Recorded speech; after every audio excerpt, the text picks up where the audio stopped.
The Denver Nuggets have lost back-to-back games. They'll be an underdog on the road at Memphis in the NBA Cup tonight. Can Denver get back on track, and will they be without Nikola Jokic? Well, we're going to talk about it, but before we do, I got to tell you about a promotion we have available right now at wagertalk.com.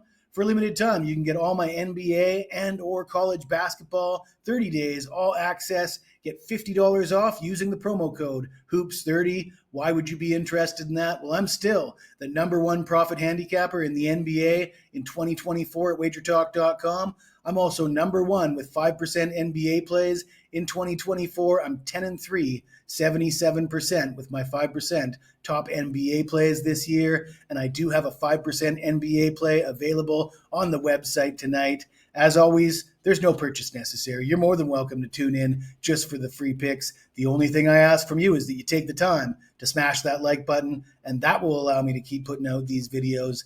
Let's get into it. The Grizzlies will be a 4-point favorite. The total sits at 227, and these NBA in-season tournament, NBA Cup games, I'm not that excited about betting too much money on what I consider to be glorified exhibition games, but there is a bit of a trend that we're paying attention to, and it's got to do with the totals.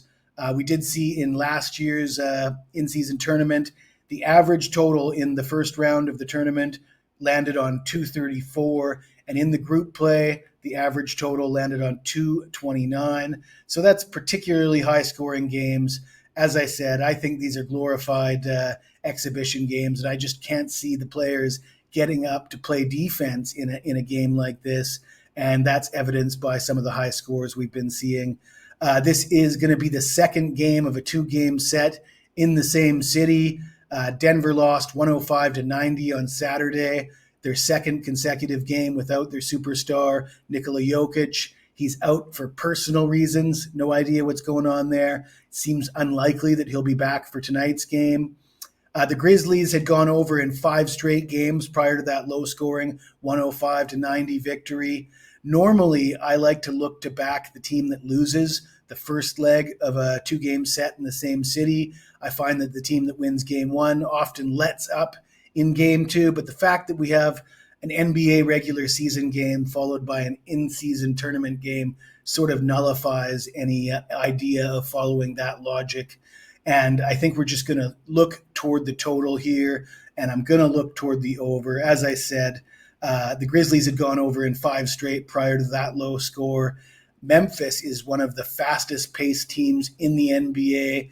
They're averaging 108 possessions per game. That's second in the NBA. They're third in the NBA in scoring, averaging 120 points per game.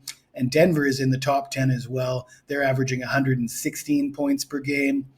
In last year's in-season tournament, we did see high scores in the first round, the average total hitting 234. And in the group play altogether, the average total hitting 229. This total opened at 226. We've seen money come in on the over. I agree with that move. And with a projected high score, I think there could be value in the player prop market. So we're going to look at Jaren Jackson over 20.5 points.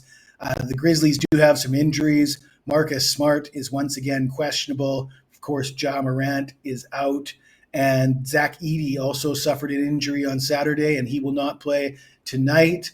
So Jaren Jackson should be the go-to guy. He's averaging 25 points a game in November. So that total of 20.5 here as a home favorite. I like that number to go over. So we're going over the total, and we're going Jaren Jackson, his points total over 20.5. If you like this video, smash that like button, subscribe to the channel. And if you got anything to say to me, even if it's nasty, you hit me up in the comments below, and I'll get back to you as soon as I can.